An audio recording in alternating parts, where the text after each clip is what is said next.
Olá, pessoal. Olá a todos e todas. Estamos aqui hoje gravando o primeiro podcast do Semerge. É um movimento que o Semerge se inicia junto com a nova direção desde o início de 2025, em que nós estamos o quê? Focando em levar cada vez mais conhecimento para as mantenedoras e para as mantidas, para as instituições de ensino superior do estado do Rio de Janeiro. E são inúmeros os temas, nós faremos podcasts que serão mensais, e hoje o tema escolhido será um tema em relação à empregabilidade e o papel das instituições de ensino na conexão com o mercado de trabalho. E temos aqui, vou fazer só uma breve introdução, temos aqui a Joyce Portela, que é a diretora de parcerias, carreiras e ESG, responsável também pelo Instituto Edux e essas funções todas dentro da Edux, e o Ricardo Tischer, que é o diretor de sênior da Ensinime, né? E a Ensinime, para quem não sabe, nós estamos aqui gravando dentro do espaço da Ensinime, é um hub de inovação e produtos digitais. Tá? Então, nós, a partir dessa mistura em que quem se preocupa com a carreira, com o mercado, com a sustentabilidade, nós vamos trazer também esse olhar da tecnologia para aí sim podermos direcionar principalmente o quê? As nossas instituições de ensino e, consequentemente, os nossos estudantes, que nós estamos aqui de fato, que nós estamos pensando no futuro e na capacidade enorme que uma instituição de ensino tem de levar os estudantes para a sua formação ideal, para se transformarem, né? Para serem agentes que ajam na sociedade, não só pela ótica da economia e da produção, mas também pela ótica da cidadania, né? De respeitar a diversidade, de trabalhar junto com o contexto da diversidade e de tudo que existe dentro do contexto atual da nossa sociedade. Teremos outras programações ao longo dos próximos meses. O podcast está no Spotify, Deezer e YouTube. No YouTube, o vídeo lá estará disponível para todos. E vamos iniciar aqui focando, e aí eu fiz uma divisão junto com vocês, né, para a gente organizar principalmente para a gente organizar o nosso pensamento. Pode ser que em algum momento aqui a gente saia para algum outro tema que seja convergente para o momento, né? Mas a gente vai iniciar trabalhando com o quê? Dentro do foco dos desafios atuais da empregabilidade, né? Então, será que as nossas instituições de ensino, eu sei que vocês vão trazer situações do dia a dia de vocês, mas a gente também pode sair de uma situação local e também pensar de uma forma mais global, né? Que seja de interesse para todos nós. Será que as nossas instituições de ensino estão, de fato, preparadas para alcançar na velocidade que o mercado deseja? Eu sei que a gente vai direcionar a pergunta, mas essa sempre foi uma busca das instituições de ensino, né? Então, na verdade, as instituições de ensino estão sempre correndo atrás do que o mercado demanda. E uma característica muito importante cada vez mais é a adaptabilidade, a agilidade e essa palavrinha, conexão, está permanentemente conectado com as demandas da sociedade e do mercado de trabalho. Eu vou direcionar aqui para Joyce. Joyce, quais são atualmente os principais desafios percebidos pelas empresas em relação à formação dos egressos das instituições de ensino? O que você percebe aí? E bem-vindo, obrigado por ter aceito o convite de estar conosco nesse primeiro podcast. Tudo bom, Max? Eu que agradeço o convite. Olá a todos, é um prazer estar aqui com vocês. E falar sobre empregabilidade, a relação das IEs, é algo muito intrínseco, né, Max? Hoje, quando a gente pensa em desenvolvimento para o mercado de trabalho, a gente passa necessariamente sobre a discussão do ensino superior. Então, instituições de ensino superior têm por origem e por vocação formar pessoas para o mercado de trabalho. Então, se em algum momento essa formação não está atendendo às necessidades da empresa, a gente precisa dar esse passo para trás e começar a refletir. E qual é o cenário que a gente tem hoje? Inclusive, trabalhar o conceito de empregabilidade hoje já é algo que precisa ser visto de forma ampliada. Então, hoje a gente já discute, talvez nem mais empregabilidade, a gente está discutindo a questão da trabalhabilidade. Então, quais ferramentas a gente vai trazer para que o nosso aluno, ele de fato, ele possa se desenvolver e não necessariamente vai ser via o emprego no mercado formal. A gente pode estar falando de um aluno que vai desenvolver uma carreira de empreendedorismo, vai desenvolver uma carreira autônoma de alguma forma e precisa de ferramentas para que ele possa.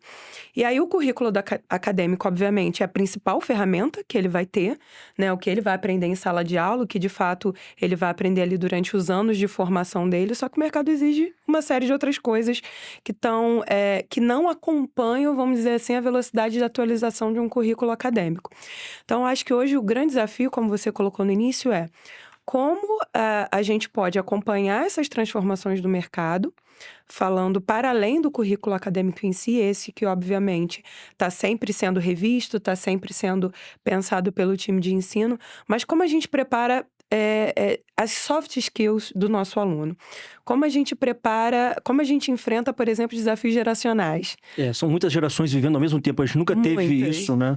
Não é uma questão etária apenas, é uma questão de geração. Geração tem a ver com costumes, com hábitos, então são inúmeros. As Exato. mudanças são muito rápidas, né? As gerações estão mudando de comportamento, sendo impactadas por fatores diferentes, com muito mais velocidade. Então, alguns anos atrás eram 2, 3 gerações, agora você vê 5, 6 perfis diferentes dentro da mesma geração. Absolutamente diferente. Palavra é perfil. E até você falando, você está continuando, você falou de soft skill, mas se fala muito, a gente até trocou um assunto antes sobre skill, né? Cada vez mais tem se falado sobre skills. Se nós pudéssemos pensar os currículos todos como uma série de skills, sendo hard skills ou soft skills, mas... Exatamente. E para além das questões geracionais, a gente tem as características sociais do país que a gente vive. Então, como grupo educacional, a gente tem uma série de marcas de ensino e cada marca de ensino trata ali um grupo social diferente, por exemplo. Então, a gente está falando de um perfil diferente de um aluno de medicina, por exemplo, para um aluno de classe C e D. Então, todas essas questões precisam vir à tona. E aí, a gente tem trabalhado muito nessa parte transversal. Então, como a gente pode desenvolver socioemocionalmente o nosso aluno? Como que a gente habilita ele em microcertificações ou microformações, por exemplo? Como que a gente pode fazer um currículo paralelo, levando-se em conta toda a vida estudantil desse aluno, então, porque o aluno não é o mesmo quando ele entra até quando ele sai, e preparar esse aluno para o mercado de trabalho. E a gente pode desenvolver uma série de soluções que passam necessariamente por tecnologia, passam por uma série de outras coisas, mas eu acho que aqui o ponto crucial tá atento a essas mudanças de mercado. Então, tem uma pesquisa de poucos anos atrás que fala que as empresas, 40% das empresas acham que o aluno que sai da faculdade está preparado para o mercado de trabalho, enquanto 70% dos educadores. Tem um gap aí, né? Por que só 40% das empresas acham que esse aluno está preparado? A gente precisa ouvir essas empresas, e aí as parcerias e o contato com as empresas é fundamental. E essa adaptabilidade, que eu acho que passa necessariamente pela tecnologia. Acho que são 2 pontos cruciais que a gente precisa trabalhar quando a gente pensa em desenvolvimento do aluno para além do currículo acadêmico. Antes de passar para o Ricardo, até aproveitando o seguinte, você falou, porque tem muita gente que vai nos assistir, ouvir. O que é trabalhabilidade? O pessoal tanto fala. Trabalhabilidade, historicamente, a gente trabalha o conceito de empregabilidade. Então, a gente, nas décadas passadas, o ideal de vida do profissional era estudar, né? Se desenvolver, estudar, conseguir um emprego. Então, ele vai buscar ali um emprego no mercado formal, ter a carteira assinada, né? Que hoje, inclusive, tem até uma discussão na internet que CLT tá quase virando um antônimo de sucesso, né? O que é, enfim, questões geracionais também que vão ser discutidas. Mas existia esse ideal de que o emprego era o objetivo fim, né? Tá ali numa empresa grande. Hoje não. Hoje a gente vê outras formas de trabalhabilidade que podem compor essa melhoria de renda. Então, a gente já vê uma busca muito maior pelo desenvolvimento do negócio, a gente vê uma busca muito maior por startups, por exemplo, e trabalhos semelhantes. Então, a gente não pode pensar que o aluno está sendo desenvolvido só para entrar em uma empresa. Esse aluno está sendo desenvolvido talvez para ter a sua própria empresa.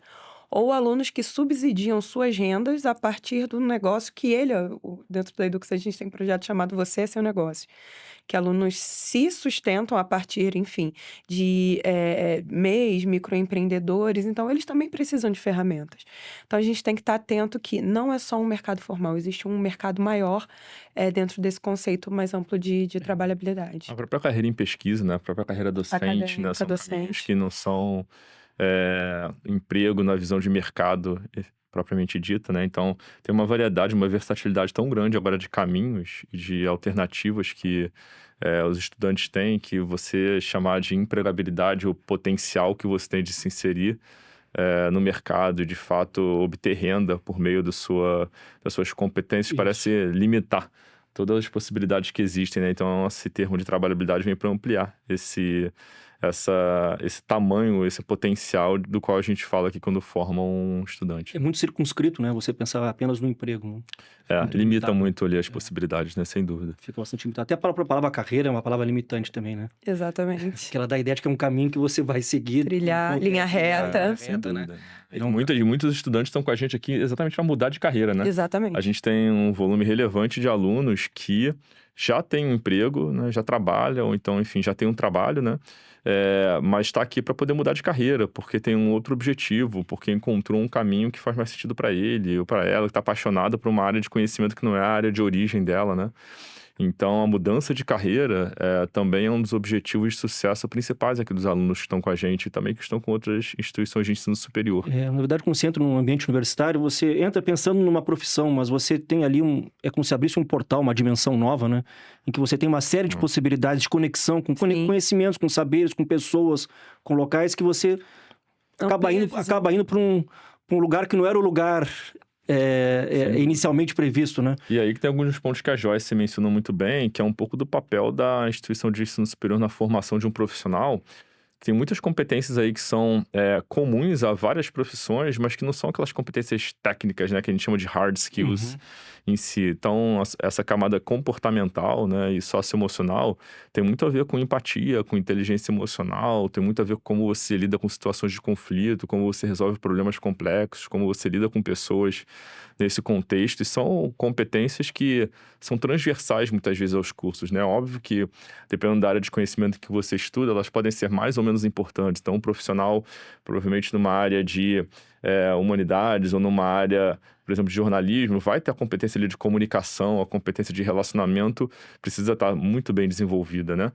Um profissional da área de exatas tem que ter um pensamento analítico, uma resolução de problemas ainda mais desenvolvida. Mas, no final, são competências que são importantes e fazem diferença em vários perfis profissionais, de maneira meio transversal. Transversal e interseção, né? Sem dúvida. Assim como você vê algumas competências que talvez são um pouco mais técnicas, mas são técnicas num contexto também mais transversal. Como, por exemplo, a fluência digital. Você saber conviver, né, num ambiente onde você tem redes sociais, onde você tem compartilhamento de informações, onde você tem aplicativos e ferramentas digitais o tempo todo disponíveis e permeando a sua vida, algoritmos, né? Tem uma camada um pouco mais técnica aqui, que não é tanto comportamental ou atitudinal, mas permeia várias profissões e várias carreiras, né? Você saber separar informações verdadeiras de informações falsas, você saber navegar nesse ambiente digital e como você agir no ambiente digital, a própria camada de ESG, né? Então, a parte de sustentabilidade, de governança, são competências que são mais transversais a vários cursos, né? E você tem aplicabilidade em várias carreiras, tanto numa carreira docente, quanto numa carreira de emprego no mercado, efetivamente, seja na área tecnológica, na área de gestão. Então, ter uma atenção e conseguir cobrir o que são essas competências essenciais para um profissional conseguir performar num ambiente de mercado de hoje, sejam elas mais comportamentais, socioemocionais ou até mais técnicas, mas numa dimensão técnica mais transversal, faz a diferença, né, na formação do profissional. Eu acho que isso é um pouco, para mim, é um dos elementos que traz essa divergência que a Joyce mencionou da visão do mercado versus a visão das instituições, né? Acho que tem muitas competências, talvez, que são até mais valorizadas pelas companhias e pelo mercado, e talvez não são tão valorizadas ou tratadas como essenciais pelas instituições. Vou dar um exemplo prático aqui nosso, né? Quando eu vou mencionar aqui mais à frente alguns dos projetos que a gente tinha em andamento, até para servir como inspiração e aprendizado, né? Do que fazer e não fazer, e de onde a gente teve sucesso e onde a gente bateu com a cara na parede, né? E quando a gente começou a fazer uma conexão das competências de mercado com as competências dos nossos currículos, né? A gente fez até utilizando tecnologia IA, a gente fez uma leitura de um volume bem grande de vagas de mercado para entender quais eram as competências que estavam sendo mais solicitadas. Então, a gente pegou um repositório de vagas de mercado, né? Especialmente vagas de primeiro emprego, e fez uma leitura usando o IA para tentar entender o que era a competência mais demandada. E a competência, em primeiro lugar, mais demandada era comunicação. Comunicação e relacionamento. E você vai encontrar poucos currículos que, de fato, destacam essa competência de comunicação e relacionamento como uma competência de alta relevância naquela formação. Ela normalmente permeia várias disciplinas. Em várias disciplinas você está, de alguma maneira, desenvolvendo comunicação e relacionamento de maneira coadjuvante, né? Mas para o mercado ela é uma competência protagonista. Talvez é a primeira, o top 5 ali que aparece em várias das carreiras, né? Então, essa sincronia, né, do que o mercado não só valoriza, mas mais valoriza, tem uma relevância muito grande. Será que em algum momento da humanidade a comunicação deixou de ser o primeiro lugar? Acho pouco provável. Eu acho que sempre foi, né?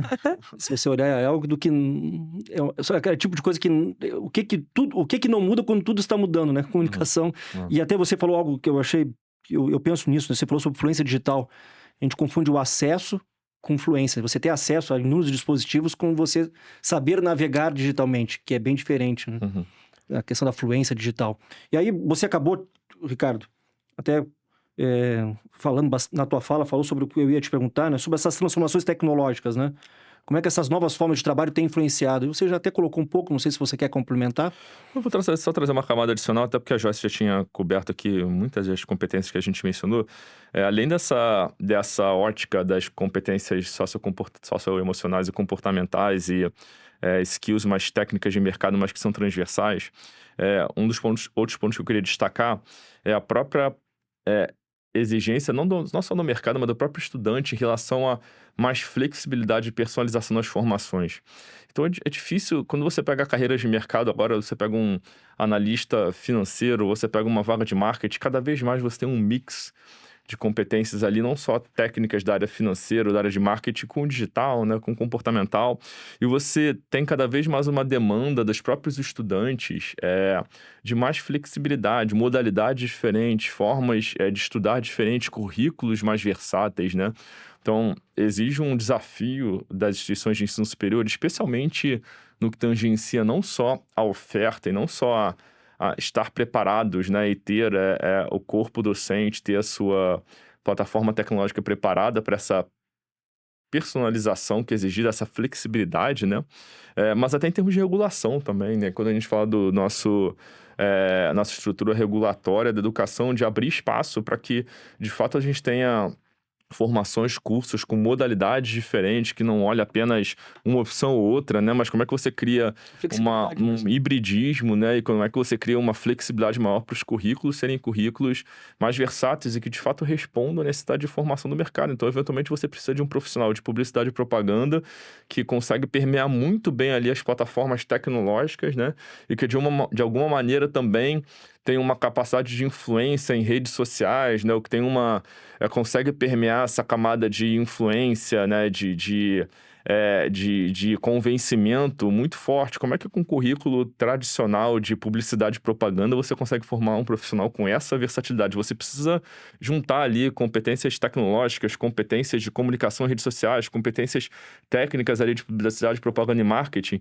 E muitas vezes isso vai exigir experiências diferentes em plataformas, né? Nem sempre... Como é que você forma um profissional desse, por exemplo, que está numa cidade de interior, que não tem a oferta de um ambiente físico completo de uma grande universidade ou um centro universitário que vai conseguir trazer ali uma experiência presencial para ele, né? Você precisa conseguir por meio da experiência do ensino à distância, né? Ou por meio de encontros... Uma realidade imersiva. Alguma realidade imersiva, simuladores, ou de eventualmente alguns encontros de fato presenciais, mas focando no que é a experiência mais importante ali que você tem de fato presencial. Então, essa flexibilidade, essa adaptação à necessidade do aluno e à necessidade do mercado é onde a tecnologia de fato mais floresce, né? Mais agrega para essa necessidade, né? Que é como é que ela consegue trazer esse hibridismo e as instituições precisam estar preparadas para isso, né?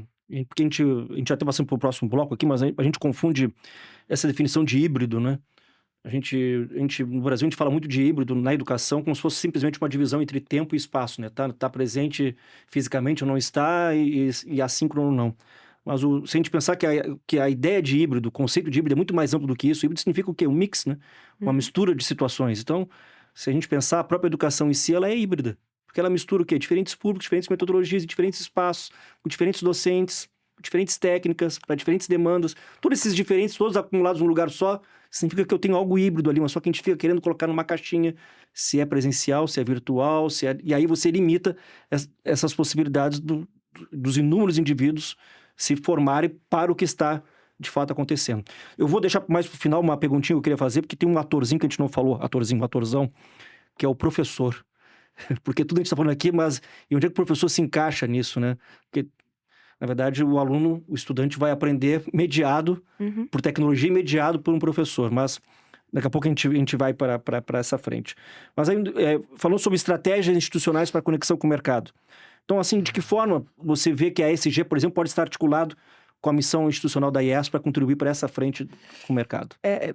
Pegando até o gancho, acho que está tudo muito interligado, né, Max? Pegando o gancho do que o Ricardo falou agora, em termos de tecnologia, por exemplo, digitalização. Quando a gente pensa em ESG, e aí para quem não conhece a sigla, ESG é um acrônimo de ESG, Environmental Social Governance, em inglês, Ambiental, Social e Governança, que surgiu do mercado financeiro. Então, é um tema que a gente já discute há décadas e décadas, a questão do desenvolvimento sustentável, mas surgiu dessa necessidade das empresas darem conta para o mercado financeiro da sua atuação ambiental, social e governança, pensando nisso como um potencial de oportunidade de negócio. Então, a gente está olhando todo o trabalho que a gente já faz de impacto social, a pegada que a gente tem de impacto ambiental e todo o trabalho de governança e como isso se reverte em negócio propriamente dito, né? Quando a gente fala de educação, a gente parte da premissa de que somos uma empresa de desenvolvimento sustentável, porque somos uma empresa que trabalha para que o mercado se desenvolva através de pessoas. Antes de tudo, a gente forma pessoas. E quando a gente fala de impacto social e pessoas, a gente precisa pensar necessariamente, quando a gente fala de Brasil, nas disparidades, pensando no mercado de trabalho. Então, se hoje eu entendo a tecnologia como uma ferramenta necessária para o desenvolvimento, para a inserção desse aluno no mercado de trabalho, eu tenho que entender também que a gente vive numa dinâmica social no Brasil que nem todo mundo tem um acesso igualitário a esse tipo de tecnologia. Então, como eu, instituição de ensino, vou tratar todos os alunos da mesma forma, entendendo que eles vêm de dinâmicas e realidades diferentes? Quem é o aluno que tem essa skill de comunicação tão bem desenvolvida? Quem teve essas oportunidades? Então, eu acho que do ponto de vista de ESG, a gente está trabalhando aqui para inserir esse aluno no mercado de trabalho. Só quando a gente olha para o aluno, a gente tem que ter esse olhar mais aprofundado de impacto social. Então, quando eu vou pensar num trabalho de orientação de carreira, eu preciso entender que eu tenho alunos que vieram de dinâmicas diferentes de vida. Se eu entendo que tecnologia é fundamental, que comunicação é fundamental, eu tenho que fornecer isso para o meu aluno, e talvez isso não esteja dentro do currículo acadêmico. Talvez isso tenha que ser feito através de uma trilha paralela ou através da área de carreiras. Então, assim, como ESG, hoje que o mercado, e aí a gente tem indicadores, por exemplo, você pega um caderno SASB, que são os principais indicadores para a educação, especificamente. O SASB vai me perguntar qual é a taxa de empregabilidade da instituição de ensino superior, então, quanto a gente consegue inserir esse aluno no mercado de trabalho. Ele vai me perguntar se o aluno está se formando dentro do tempo, que é um indicador interessante também. Então, tudo isso são perguntas de mercado. E são perguntas que tocam diretamente no que a gente quer também, porque a gente quer que o aluno tenha condições de se formar dentro do tempo, a gente quer que ele entre no mercado de trabalho. Então, a gente faz todo esse trabalho para preparar o nosso aluno para chegar no mercado de trabalho com condições igualitárias, independente da origem e das condições dele. Eu acho que esse é a grande preocupação que as instituições de ensino E superior o têm. ESG se conecta com isso. Se conecta totalmente, porque isso é impacto social. Isso é permitir que alguém que antes, talvez, e a gente está falando de 75% de alunos que já trabalham, mas trabalham onde? Fazendo o quê? Eles entram na universidade buscando um incremento de renda. Então, como que a gente vai propiciar isso para além do currículo acadêmico, que é o fundamental, que é o pilar? Então, eu acho que hoje a conexão de ESG e das IES é muito pensar em ferramentas e também nas oportunidades, porque aí gera uma série de oportunidades quando a gente fala, por exemplo, de vivência prática, de contato com outras empresas, que é o fundamental. Quando a gente está falando dessa riqueza dos encontros de hibridismo e transversalidade, a gente está falando de um hibridismo que passa por ter uma experiência de vivência prática conectada ao currículo. Então, isso é oportunidade de negócio também, isso é criação de valor para a empresa. Poxa, que legal é você comunicar que a sua instituição de ensino fez uma parceria com uma grande empresa, por exemplo, a gente tem parcerias com a Amazon, para desenvolver oportunidades para o aluno que jamais teria essa oportunidade se não fosse via instituição de ensino. Então, acho que isso, a riqueza desse hibridismo, como você bem colocou, está em pensar primeiro no aluno e como esse aluno, e como desenvolver esse aluno para o mercado de trabalho traz essas grandes oportunidades para as instituições de ensino. Bacana essa conexão com o ESG, né? Aí o aluno ele precisa chegar no mercado também sabendo sobre ESG, né? Ele precisa ser um profissional que conhece, respeita, valoriza, entende como é que isso impacta a profissão dele, porque senão a gente está formando profissionais que não estão E preparados como o para trabalho dele enfrentar os impacta no desafios, ESG, né? Então, assim, Exatamente. a gente, como Dois sentidos. instituição, como a Joyce destacou, se preocupa com ESG pelo nosso papel mesmo, né? O quanto que a gente está ali respeitando as individualidades, né? E está, de fato, fazendo um desenvolvimento sustentável aqui pelo nosso papel como instituição. Mas a gente também tem que se preocupar em formar o aluno para isso, né? Ele precisa também ingressar no mercado sendo um profissional que consegue traduzir bem como que esse tema, né, permeia a profissão dele, qual o papel dele em Muito bem contribuir e colocado. respeitar isso, né? Ricardo, isso é fundamental porque o que a gente fala é que, assim, existe o profissional de sustentabilidade, que é quem vai trabalhar ali com gestão e ESG. Eu sou uma profissional de sustentabilidade, mas existe o profissional sustentável, que é esse profissional que, independente do que ele estiver fazendo, ele vai olhar. Então, um engenheiro, ele pode usar um método construtivo tradicional, que impacta o meio ambiente, etc. Ou, se ele tiver essa visão, ele pode usar um método construtivo que leva em consideração as questões ambientais, de uso de água, etc. A gente tem um papel fundamental em diferenciar um profissional tradicional para um profissional sustentável. Está nas nossas mãos. Se a gente está falando que a gente entrega para o mercado de trabalho hoje na Edux cerca de 100 mil profissionais por ano, quem são esses profissionais que a gente está entregando para o mercado de trabalho? São pessoas melhores do que entraram, porque dentro da universidade eles tiveram essa experiência? É um compromisso não só com o presente, é um compromisso com o futuro, né? É com um compromisso total com o futuro, E Marco. mais uma vez é uma demanda das empresas, porque como a própria Joyce falou, o mercado financeiro cobra isso, né? O valor das ações variam devido a isso, então faz parte daqueles percentuais de competências que as empresas esperam. Então, entregar um profissional que não tem essas competências é a gente entregar um profissional que não está tão preparado assim, que as Exatamente. companhias vão olhar e vão falar, olha, não é exatamente aqui o perfil de profissional que a gente deseja, né? Então, isso já passa a ser uma demanda de mercado, assim como competências digitais, como a gente mencionou, competências comportamentais, que já são pré-requisitos, né? Se você não tiver aquilo ali ou tiver muito pouco desenvolvido, você já perdeu ali a primeira etapa, a primeira e segunda etapa de um processo seletivo, você já não consegue Nem ser vai bem à frente. sucedido, né? Ricardo, aproveitando de te perguntar o seguinte, você consegue visualizar ou já tem em implementação soluções digitais, tecnológicas digitais que demonstrem que dê uma eficácia maior para isso que a gente acabou de falar aqui? Sim, sim, eu ia até trazer aqui como um ponto adicional, acho que queria reforçar um outro ponto que a Joyce também mencionou e que conecta bastante com o que a gente pode falar aqui de tecnologia, que é a experiência prática, né? Então, talvez um outro grande elemento, a gente falou sobre o primeiro elemento, que são essas competências mais transversais, né? Talvez um segundo elemento que também faz uma diferença muito grande nessa formação dos profissionais é a experiência prática.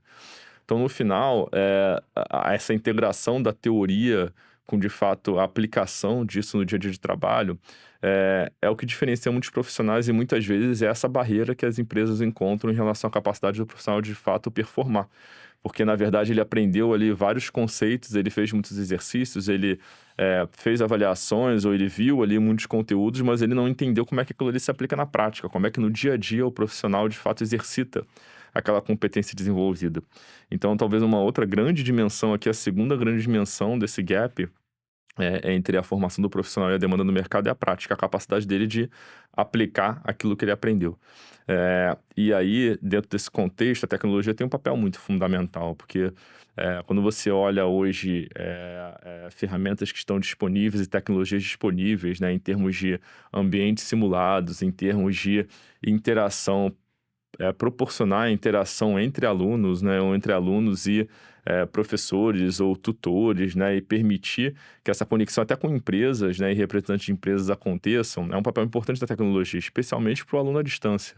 O aluno que está numa localidade que ele não vai ter oportunidade de interagir com uma grande empresa, ou ele não vai ter oportunidade de interagir com grupos de alunos que estão em outras localidades, né, ou com aquele tutor ou professor. Então, a tecnologia ela permite a conexão, mas ela também proporciona experiências práticas, né, que permitem essa simulação do que é um ambiente de uma empresa, o que é uma situação de vida que você pode enfrentar, é, e que de fato você vai ter que aplicar aquela competência que você desenvolveu. Então, dando alguns exemplos aqui um pouco mais práticos. Nem todos os estudantes vão ter acesso a uma gama versátil e ampla de laboratórios, por exemplo, quando você fala de formações, né? Tanto engenharias como saúde, ou até mesmo laboratórios de práticas, né? Em cursos assim mais voltados para humanidades e gestão, a possibilidade de você conseguir ofertar para o aluno a experiência por meio do ambiente digital, de um laboratório que ele talvez não tenha capacidade não tenha oportunidade, né, de viver no presencial, é muito importante. Então, laboratórios virtuais, ambientes simulados. A gente tem ferramentas, por exemplo, que simulam uma sala de emergência de um hospital, em que você atende pacientes e você, junto com seus colegas, que são seus colegas de turma, estão vivendo ali uma situação de pressão, um ambiente de hospital, e que você está simulando aquilo ali por meio de um ambiente digital, né? Ou em que você enfrenta situações do ambiente de trabalho de tomada de decisão, em que a gente está até, de alguma maneira ali, exercitando as suas competências sociocomportamentais mesmo, de tomar decisões em momentos de pressão, de pensar em todos os fatores e dimensões que vão influenciar a sua atitude ali, o seu comportamento, né? Então, a tecnologia, ela permite isso, ela permite você fazer isso em escala. Então, agora, por exemplo, a gente tem atividades práticas associadas à tecnologia, a codar, né, a desenvolver código para funcionalidades, em que a gente usa inteligência artificial para criticar ali o código que foi desenvolvido pelos alunos de maneira digital, híbrida, né? O aluno estava em casa desenvolvendo um código ali, a gente testa aquele código e dá um retorno em escala para o aluno utilizando tecnologia. Então, existem ferramentas agora que facilitam muito essa aplicação prática da teoria que está sendo aprendida, né? E não só essa aplicação prática, mas também a colaboração, a interação, para permitir que essa jornada seja uma jornada menos solitária, que é um dos principais pontos de atenção da jornada do aluno à distância, e que também ela seja uma jornada mais conectada com a realidade que aquele aluno vai viver num estágio, um emprego, ou até tocando o próprio negócio dele, né? Que ele vai ter que enfrentar junto com os profissionais que ele contratar, né? Espetacular isso, né? A tecnologia pode todas essas possibilidades, né? Você falou muito da distância aí, né? O quebra-cabeça é como transformar o à distância sem distância, né? Como você aproximar o à distância, né? É o que todas as IES deveriam estar se preocupando, né? Porque, na verdade, não é só pela manutenção do aluno na sua base de alunos, é pela realmente a capacidade que a IES tem de transformar a vida daquele estudante mesmo, que está em qualquer lugar do mundo, né? Na verdade, vocês devem ter aqui estudantes de qualquer lugar do planeta Terra, então, e cada um dentro de um determinado contexto, mas com algumas competências que são gerais para independente do contexto. Eu vou passar para a nossa próxima parte. Joyce, você teria algumas iniciativas aí, uma ou duas iniciativas que você percebe que geram impacto positivo dentro dessa frente de responsabilidade social e diversidade? Temos algumas. Se puder compartilhar uma ou duas aí pra gente. Vou me ater a uma ou duas, mas temos algumas. Falando especificamente de empregabilidade, eu acho que um projeto muito legal que a gente tem se chama Inclui Mais. É um projeto de empregabilidade voltado para alunos, pessoas com deficiência.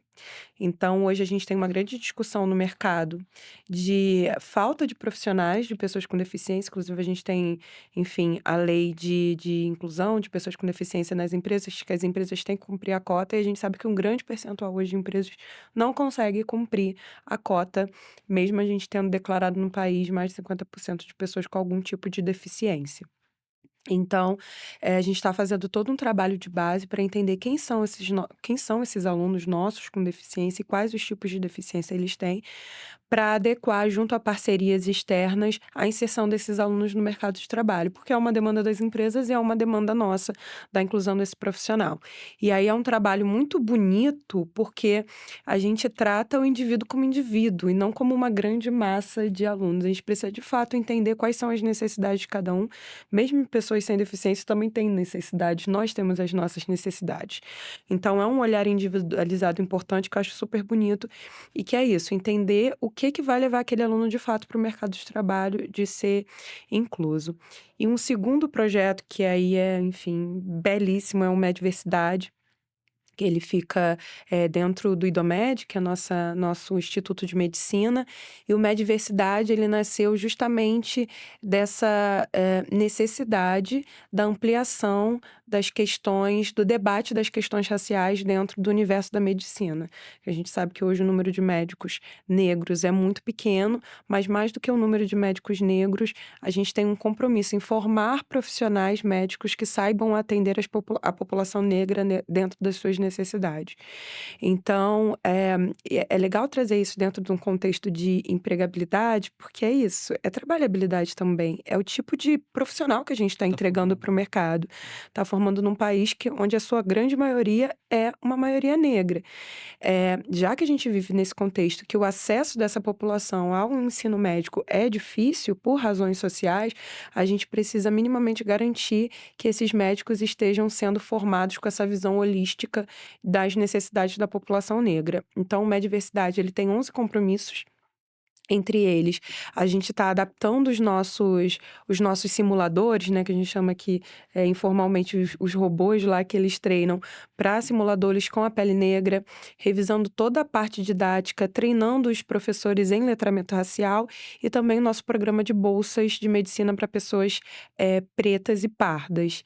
E dentro disso a gente tem um programa chamado Rede de Valor, que a gente dá bolsas também financeiras, auxílio financeiro mensal para alunos do Mais Médicos, do Medversidade e alguns alunos pró-unistas também, para garantir que esses alunos consigam fazer a faculdade. Então, assim, é difícil até para esses alunos negros se manter na faculdade quando ganham não é nem a bolsa, o exatamente. deslocamento, a alimentação. Como se alimenta, como se desloca. Então, a gente conseguiu diminuir muito a taxa de evasão num primeiro momento dos alunos pró-unistas com essa bolsa, que ela é sustentada a partir de doações. Os funcionários da Edux doam, a Edux dobra a doação, mas também de qualquer pessoa pode fazer doação.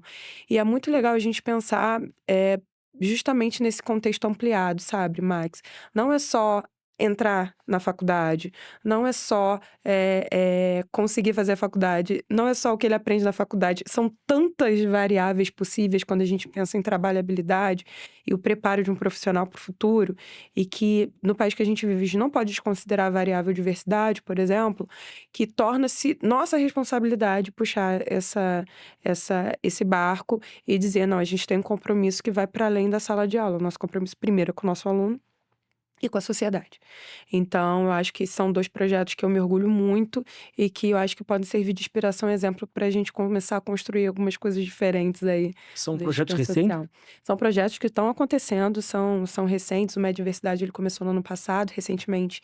A gente lançou, inclusive, um filme muito bonito chamado Corpo Preto, convido todo mundo a assistir. Agora há pouco, né? Exatamente. Ele foi amplamente divulgado, que é um filme que conta a experiência de um homem negro no atendimento médico.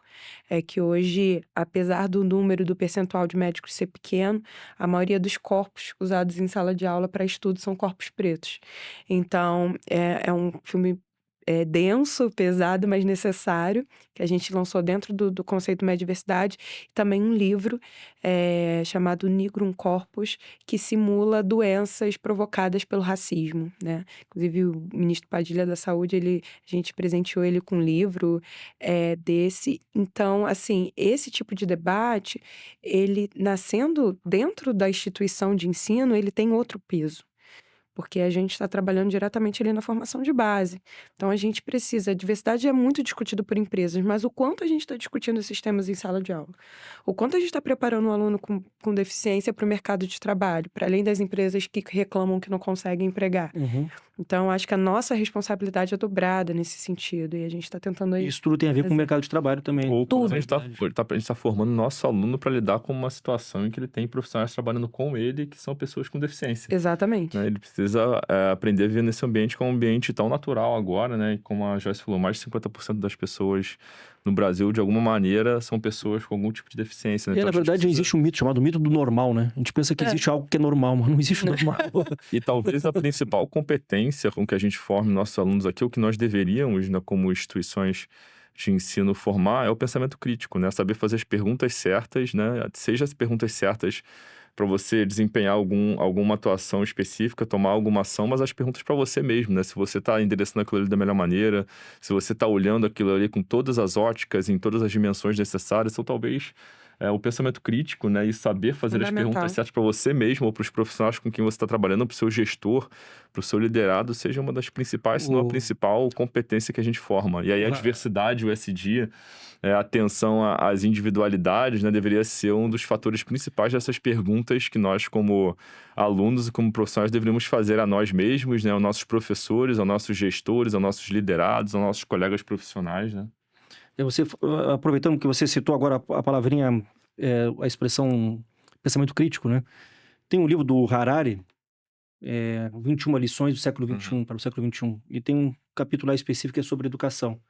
E ele cita lá que o que vai diferenciar os seres humanos à frente, já nesse momento, para o contexto dessas tecnologias totalmente emergentes, né, no nosso dia a dia, eles chamam de um dos 4 Cs, que é o critical thinking, e os outros é comunicação, que você falou, colaboração, que você falou bastante, e uma outra palavrinha que é a criatividade, que acho que a gente não surgiu ainda, a gente fala entre a gente, mas é o que ele aponta lá no livro dele, essas quatro competências, né? Critical thinking, pensamento crítico, colaboração, comunicação e criatividade. Só para... Quando a gente fala, você falou dessas 4 competências, e aí conectando com o atorzão que a gente ia trazer agora no final. O professor. Isso. Porque quando o Ricardo coloca essa questão de também treinar as nossas pessoas, tem esse compromisso interno com os nossos colaboradores, entendendo que o nosso principal colaborador é o docente, é o professor. Então, esse desenvolvimento de pensamento crítico no professor, e aí, usando minha diversidade como exemplo, uma das primeiras ações que a gente fez foi formação do professor para questões raciais, porque se a gente não garante que esse docente está, de fato, reproduzindo o pensamento que a empresa tem, que a instituição tem, é muito difícil a gente reproduzir isso. A gente não está em todas as salas de aula, é ele que está. Então, a gente precisa confiar essa missão ao professor. E a gente precisa também garantir, de alguma forma, que a gente tenha docentes alinhados ao pensamento da empresa. Então, é desenvolver esse pensamento crítico, mas também estar ali perto, sabe? Acho que a gente tem essa missão como instituição de ensino, e o professor é fundamental, é pilar. Sem ele, fundamental. Com outros papéis, não com os mesmos papéis que nós tínhamos até o momento, mas com outros papéis. Quem está mais tempo com o aluno é o professor e a professora. Fechou a porta, cara. Eles que estão mais tempo ali com o aluno. Então, eles são o principal canal para conseguir transmitir esses valores, né, essas competências, essas preocupações, habilidades, né, que a gente acredita que são essenciais na formação de um profissional hoje. E o contrário também, no sentido de que, como a professora e o professora que estão mais tempo com o aluno, é eles que mais nos municiam de informações, de direcionamento, de entendimento de qual é a realidade daquela aluna, daquele aluno, para que a gente consiga... Que existe entre interações entre professores e estudantes. Nós consigamos melhorar nossos currículos, melhorar nossas ferramentas digitais, melhorar a maneira como a gente se comunica com o aluno. Então, não tem pessoa mais importante para uma instituição de ensino superior ou qualquer instituição de ensino do que a sua professora ou seu professor. Porque é por meio deles que nós vamos conseguir, de fato, formar aquelas pessoas ali com as competências, né, e no caminho e com os valores mais adequados para o momento de mercado, né, para de fato serem cidadãos globais, né, que vão performar e vão conseguir ser bem-sucedidos no mercado. E o contrário também, não tem pessoas melhores para trazer para a gente, que são as oportunidades de melhoria e onde existem gaps e caminhos onde a gente precisa evoluir, do que também a professora e o professor, que estão ali no dia a dia. E aí, trazendo já aqui, complementando aqui a Joyce, né, em relação ao que são iniciativas relevantes, e puxando um pouquinho aqui agora para o lado da tecnologia, talvez uma das nossas principais entregas tenha sido uma plataforma voltada para a carreira do aluno.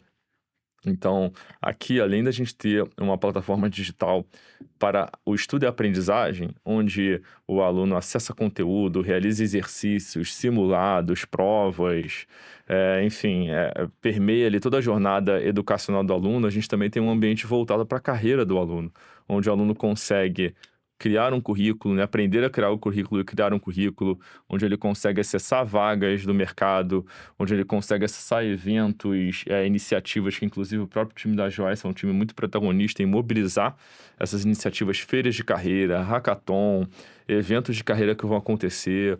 E ali também tem conteúdos, como mencionado aqui, que são associados a essa formação mais transversal do profissional, né? Como é que você se prepara para um processo seletivo? Como é que você faz uma dinâmica de grupo? Como é que você cria um Até o currículo? básico, né? O que são competências socioemocionais e como você as desenvolve? Até para você, entre aspas, aqui testar ou avaliar como é que tá, como é que você está, né? Qual é o seu diagnóstico? Então ali tem mapeamentos socioemocionais, tem testes de lógica e testes de português e redação e gramática bem análogos ao que o aluno vai fazer quando ele fizer processos seletivos para o mercado. Então, a gente tenta trazer um ambiente onde a gente consegue munir a aluna e o aluno de experiências, de práticas, de conteúdo, de ferramentas que vão ajudar a formação dela e dele como profissionais, que vão ajudar eles a estarem mais confiantes quando eles forem começar a colocar os pés no mercado, né? Ou mesmo quando eles já tiverem seu segundo, terceiro estágio, para de fato terem uma formação mais consistente e mais alinhada com o que é o objetivo de sucesso deles. Esse, inclusive, é um termo que a gente menciona muito aqui, né? Qual é o seu objetivo de sucesso? O que você busca? Você quer crescer na sua área? Você quer mudar de área? Você quer seguir uma carreira de pesquisa, uma carreira docente? Você quer ser empreendedor? Você quer criar o seu próprio negócio?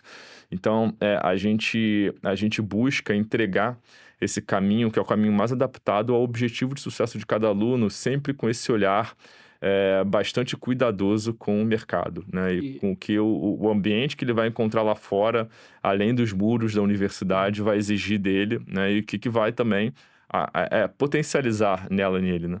Além dos muros, né, Ricardo, você colocou, seria essa inteligência de vida, né? A gente tem a inteligência da escola, mas tem a inteligência que é mais ampla de vida. E te perguntar o seguinte, até antes de a gente ir pro último bloco nosso, você está pensando, vocês já estão fazendo algo que acompanha quando o estudante sai daqui?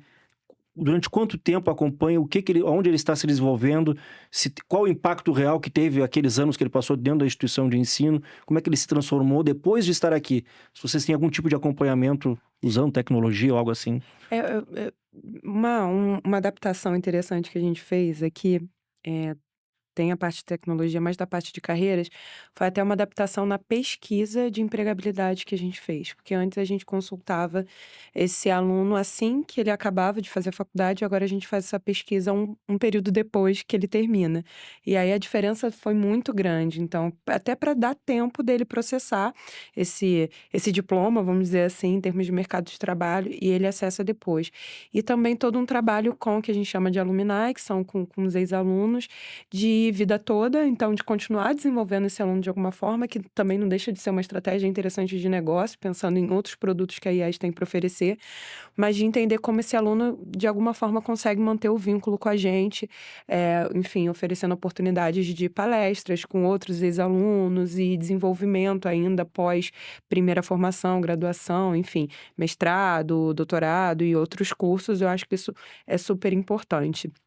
E aí, dentro disso, dentro da perspectiva do curso, da pesquisa, tem um ponto interessante, complementando a última fala do Ricardo, que é a questão da inteligência de dados para empregabilidade, que eu não queria deixar passar esse tema, porque é um ponto de conexão que as nossas áreas têm que é fundamental. E aí, essa plataforma de carreiras que o Ricardo mencionou, ela traz muito insight para a gente do ponto de vista de onde a gente precisa trabalhar aspectos de carreiras.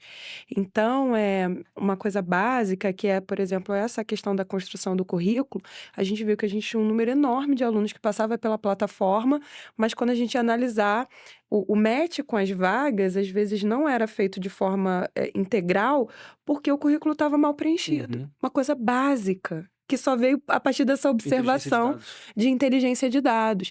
Então, a gente começa a trabalhar dentro da área de carreiras essa questão da melhoria de como esse aluno, será que ele não está preenchendo por falta de tempo ou de fato ele não tem esse conhecimento? Toda essa inteligência de dados, esse contato com a tecnologia ajuda a gente a aprimorar a experiência de oferta de carreira para o nosso aluno. Então, eu acho que isso é fundamental perceber. Então, onde que essas vagas, a maioria das EAs tem um trabalho de oferta de vagas, de parceria com as empresas, mas quais são os territórios, e a gente está pensando também em ensino à distância, quais são os territórios com maior defasagem de emprego, por exemplo? É um estudo que a área de tecnologia entrega para a gente, né? Além de outras fontes, claro.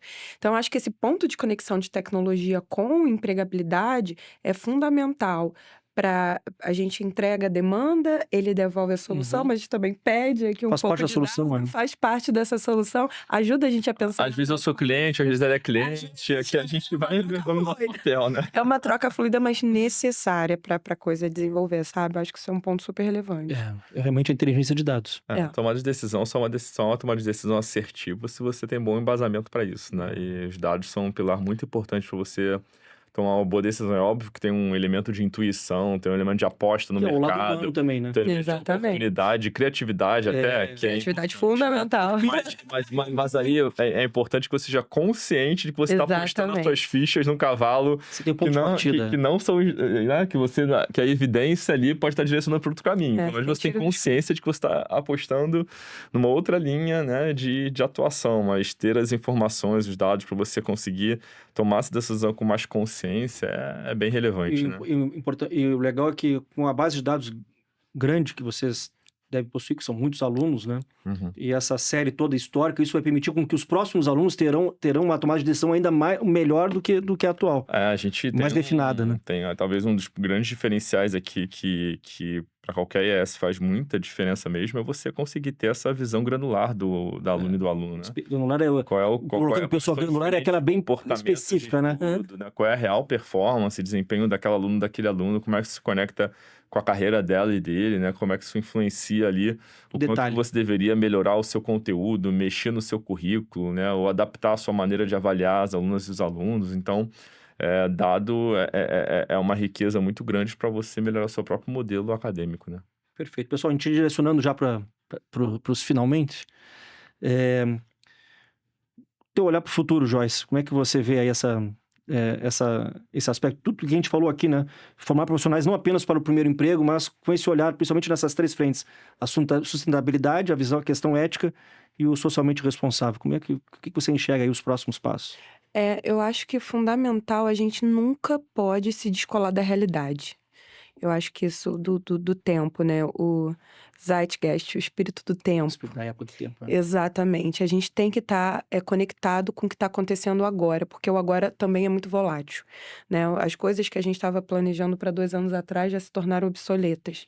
Então, quando a gente pensa em desenvolvimento sustentável, quando a gente pensa em futuro, a gente tem que estar conectado de alguma forma às discussões do tempo presente.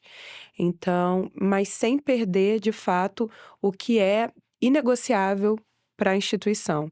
Então, a gente vê hoje, por exemplo, um movimento de retrocesso em muitos aspectos, principalmente no que diz respeito à diversidade por algumas empresas, mas para a gente é inegociável o tema diversidade, porque a gente vive num país diverso. Então, a gente precisa continuar debatendo, a gente precisa continuar discutindo o que é inegociável para o futuro que a gente quer construir. E isso que é inegociável, ele precisa de alguma forma transparecer para os alunos, porque também não pode ficar dentro da discussão do corporativo, ficar dentro da discussão do relatório de sustentabilidade. A gente precisa pensar em ferramentas que façam a conexão entre os nossos inegociáveis com os nossos alunos. Está desenvolvendo, por exemplo, agora, e é meta pública da empresa, uma trilha ESG para alunos, onde o aluno vai poder escolher matérias ali dentro dessa trilha, semelhante à trilha que a gente já tem socioemocional, que ele é um aluno que o curso dele é mais ligado ao ambiental, então ele vai poder escolher ali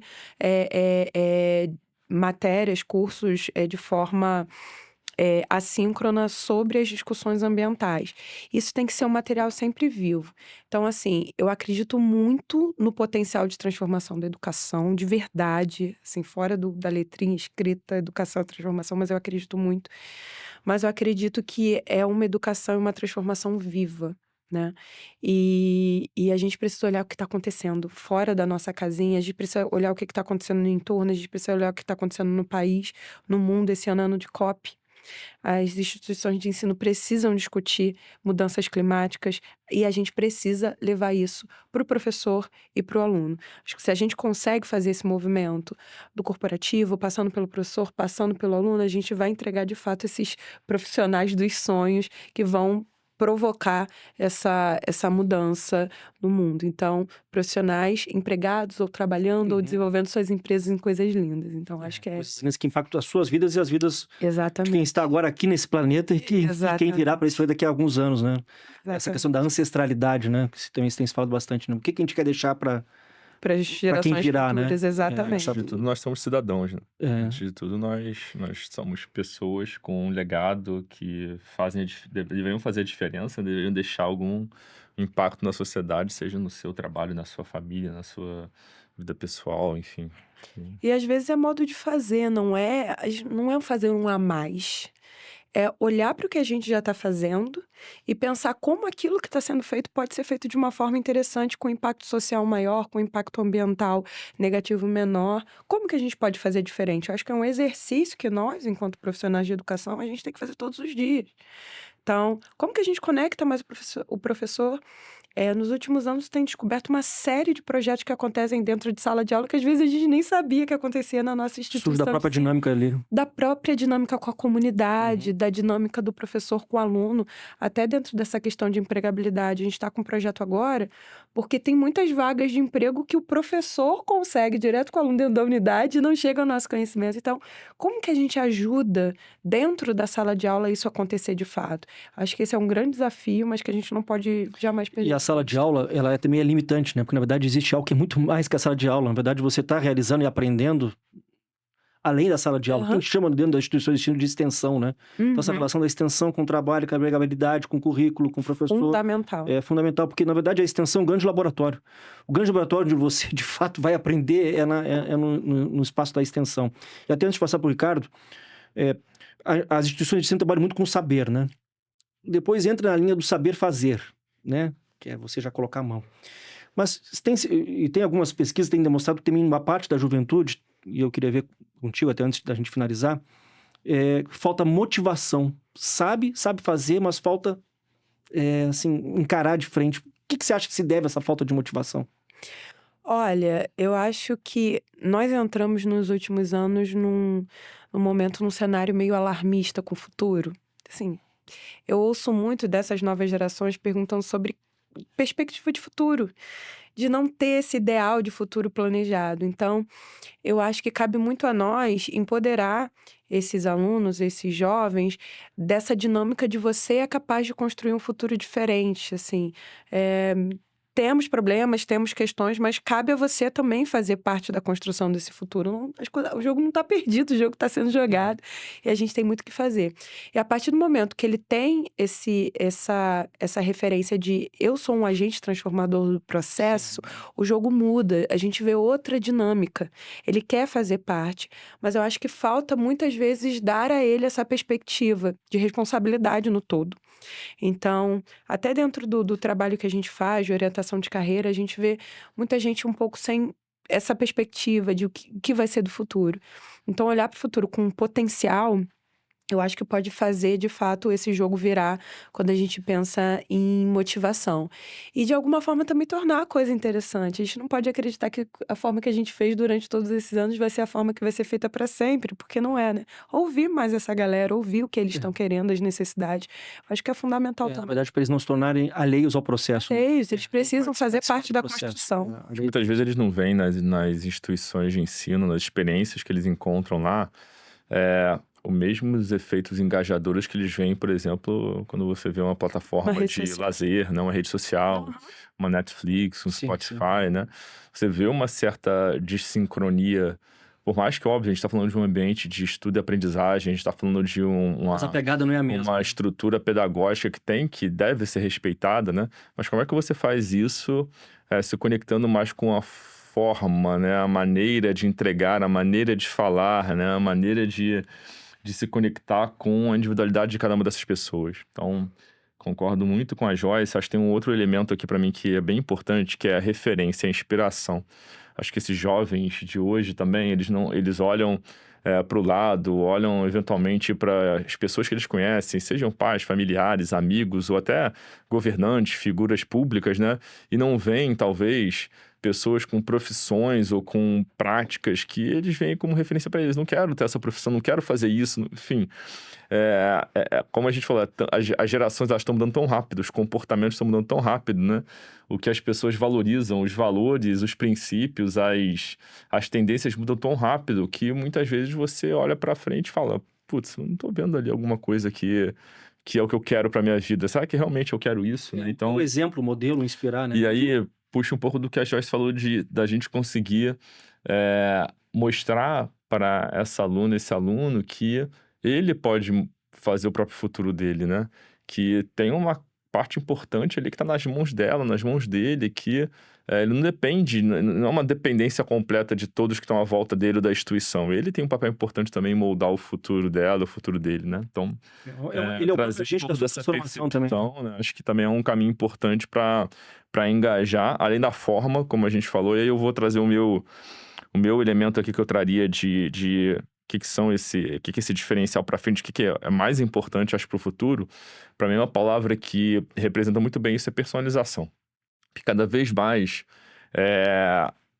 a gente vai se acostumar, e eu estou falando de educação, mas a educação pode ser pode ser uma reação ao que você vai começar a ver em vários setores, seja no setor de varejo, no setor de financeiro, no setor de saúde, que é cada vez mais você receber soluções, comunicações, entregas que são cada vez mais personalizadas para você, com base no seu histórico, com base nos seus desejos, com base no seu hábito, com base no que você demonstrou querer, com base no seu comportamento, que você às vezes não estava nem imaginando que aquilo ali era de alguma maneira uma ação que influenciava nisso, mas cada vez mais a gente vai ser impactado por soluções, oportunidades, enfim, experiências que são adaptadas para a nossa realidade, né? E se as instituições educacionais não se anteverem a isso, né, e não começarem a se adaptar a essa realidade, você mais uma vez vai ver uma desincronia do que o estudante vê em outros ambientes, em outros momentos da vida dele, com que ele vê na educação. Isso cada vez mais afasta ele, né, e tira esse fator, desvaloriza, né? Ele perde valor a educação para esse estudante, porque ele não vê ali uma experiência que é uma experiência que passa a ser quase como um commodity, quase como uma coisa padrão, né? Se você não começa a endereçar isso de uma maneira efetiva, né, você começa a perder esse estudante. Então, acho que a personalização, seja na capacidade de ofertar formas diferentes, modelos diferentes, flexibilizar, como a gente falou do hibridismo, ou entregar ali para aquele aluno, muitas vezes, como a Joyce falou, 75% e até um pouco mais dos nossos alunos estão trabalhando, então o tempo disponível desse aluno é um tempo curto. Como é que eu priorizo para ele o que é mais importante para ele naquele momento, né? No momento da carreira dele, no objetivo dele? Então, a personalização engloba várias dimensões aqui, seja ofertas mais amplas, flexibilidade, priorização, né? Enfim, entender a realidade daquela pessoa e proporcionar para ela que ela tenha a experiência que mais se adequa com o que ela precisa ou que ela deseja. Então, acho que esse olhar, e é um olhar que não tem como não perpassar a tecnologia, né? Quando se fala de instituições como as nossas, que tem 1.300.000 alunos, é impossível você personalizar sem você usar dados, usar tecnologia, usar plataformas. E mesmo por uma instituição com 1.000 alunos, com uma instituição com 5.000 alunos, pela quantidade de pessoas no time, que normalmente tem uma certa proporcionalidade, vai ser impossível você conseguir entregar uma experiência personalizada se você não usar tecnologia. Para os próprios professores, né? Então, nossos professores têm ferramentas digitais, plataformas que permitem que eles tenham esse olhar mais individualizado. Então, é um caminho sem volta, porque não só pela educação, mas pelos outros setores, experiências que vão tornar isso uma experiência já estão se tornando, quase né? commodity. É como se você fosse hoje qualquer empresa que não é acessível pelo celular. O que acontece com uma empresa hoje que não é acessível pelo celular? Seja uma empresa de alimentação, seja uma empresa de varejo, de moda, seja uma empresa de educação, de saúde, se você não tem uma possibilidade de ser acessado pelo celular, você praticamente perdeu no mercado de hoje. Então, daqui a alguns anos, conhecer de inteligência artificial, como usar isso para personalização, ou como entender e gerenciar bem dados para poder entregar esse tipo de experiência para o seu cliente, seja ele um aluno, um paciente ou um consumidor, vai ser quase que um feijão com arroz. Eu personalizar o aprendizado, personalizar aqui a empregabilidade, né? Quando você falou match, né? É isso, né? Você pega um conjunto de dados, você tem uma demanda, você tenta apontar qual é o melhor, o que satisfaz mais o estudante que está ali, né? Que dá o match, ou seja, aquilo que personaliza, que atende o que ele deseja, o que ele precisa, né? E aí, chegando no nosso fim aqui, 1 minutinho para as tuas considerações finais aí. Eu acho que esse é um momento crucial pra gente, enquanto, e aí pegando os dois chapeuzinhos, né? O de SD e o de empregabilidade. que já foi dito, que é ajudar esse aluno, primeiro, a se tornar um profissional melhor, sob vários aspectos. A gente precisa, dentro da realidade brasileira, igualar o jogo, equidade mesmo, falar de equidade, falar de preparar, falar de nivelar o jogo para todas as classes sociais. Então, a gente tem que ter um trabalho adicional, sim, de preparar esse aluno que não teve uma formação antes de entrar na universidade, porque às vezes ele entrou na universidade buscando justamente esse apoio suplementar que vai para além da sala de aula, para a gente mudar o percentual desses 40% de empresas que acham que o aluno está preparado e a gente subir de fato essa régua. Então, acho que é o nosso compromisso social de ajudar o nosso aluno a ter uma renda digna, a ter um emprego digno, que ele se sinta feliz, que ele consiga realizar os sonhos. Porque a gente está aqui, no final das contas, para ajudar o aluno a realizar os sonhos. Muitas vezes ser o primeiro a se formar dentro da sua família, muitas vezes a ser quem vai sustentar a sua família. Então, acho que a gente usa a tecnologia, a gente usa a formação, a gente usa a orientação de carreira, mas para um objetivo só, que é fazer com que esse aluno, de fato, realize esses sonhos. Então, vamos todos juntos aí nessa missão. Ótimo, Joyce. Obrigado. Parabéns, tá? Parabéns pelo Obrigada. E aí, Ricardo? Maravilha. Bom, primeiro, obrigado pelo convite aí para participar desse videocast, podcast. Está sendo super bacana. A gente gosta muito de compartilhar nossas percepções, né, o que a gente tem vivido, até para poder ajudar outras instituições que possam se beneficiar disso.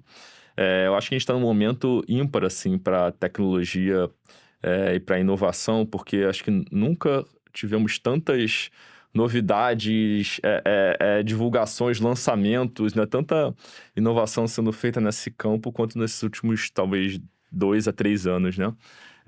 E é impressionante como a gente vê isso impactando tanto para o bem quanto para o mal, né? Tanto para tirar atenção, para direcionar para caminhos polarizadores e, enfim, com informações que não são verdadeiras, mas ao mesmo tempo a tecnologia é um veículo tão importante para fazer exatamente isso que a Joyce trouxe, né? De nivelar, de apoiar nesse equilíbrio, né? Nessa equidade, conseguir permitir que a gente impacte em escala, né? E traga essa equidade em escala. E para, de fato, tornar formações mais completas, né? Ter profissionais mais preparados para o mercado e ajudar essas pessoas, novas gerações, a, de fato, se tornarem profissionais efetivos no mercado que realizam os seus desejos, seus sonhos, seus objetivos, né? Então, a tecnologia, ela está num momento ímpar, assim, muito especial em, de fato, se tornar esse veículo que consegue ajudar a impactar bilhões, que são os bilhões que existem nesse mundo, e a gente conseguir trazer mais oportunidades, né, e personalizar mais essa experiência para que as pessoas consigam alcançar seus próprios objetivos, né, e trazer também o pensamento crítico e as visões que ajudam essas pessoas a construírem esse futuro tão desejado, né? Então, estou super empolgado porque a gente, como instituição, está fazendo, em poder ajudar outras instituições também, em poder interagir também com profissionais de produto, de design, de tecnologia, de trabalhabilidade, de SD, que tenham ideias criativas, inovadoras, queiram trazer para a gente, compartilhar com a gente. A gente tem um apetite muito grande para parcerias, né? Para fazer em conjunto, para colaborar. Então, quem está ouvindo aí também, que está assistindo... É um ecossistema, assim, né? Vê aí oportunidades, que vê iniciativas, ou até iniciativas que têm sinergia com o que a gente está falando aqui, vem conversar com a gente é super aberto e gosta de colaborar, de co-construir. Então, é super entusiasmante a gente ver esse cenário de mercado agora e que a gente consiga, de fato, construir esses futuros desejáveis aí, os profissionais do futuro com cada vez mais consistência, eficiência e velocidade. E queria aproveitar também e agradecer todos aqui dos estúdios da Ensine-me que estão proporcionando aqui esse ambiente excepcional para a gente ter esse bate-papo aqui tão rico. Então, obrigado, galera aí que organizou tudo. E obrigado também ao Semerge por nos convidar aqui para fazer parte desse bate-papo. Obrigado a vocês, tá? Por propiciar esse momento de troca e de aprendizado, né? Na verdade, quando a gente fala, a gente aprende também, né? Muito. A gente está trocando, a gente está aprendendo, vai e volta, a gente... as duas vias, né? Agradecer aqui ao espaço disponibilizado, a Cláudia por ter disponibilizado aqui também o espaço, né? A Cláudia, presidente do Semerge, nossa presidente do Semerge, e a equipe aqui belíssima, tudo funcionando perfeitamente. Faremos outros podcasts aqui. Voltem sempre. Faremos outros. Aqui os estúdios. Então, finalizando aqui, nosso primeiro episódio, nosso primeiro podcast gravado do Semerge, é o episódio Educação em Movimento. Acompanhe o Semerge nas redes. Teremos lá sempre novidades, toda semana. E, mensalmente, o nosso podcast, tá? Um abraço a todos e todas e vamos em frente.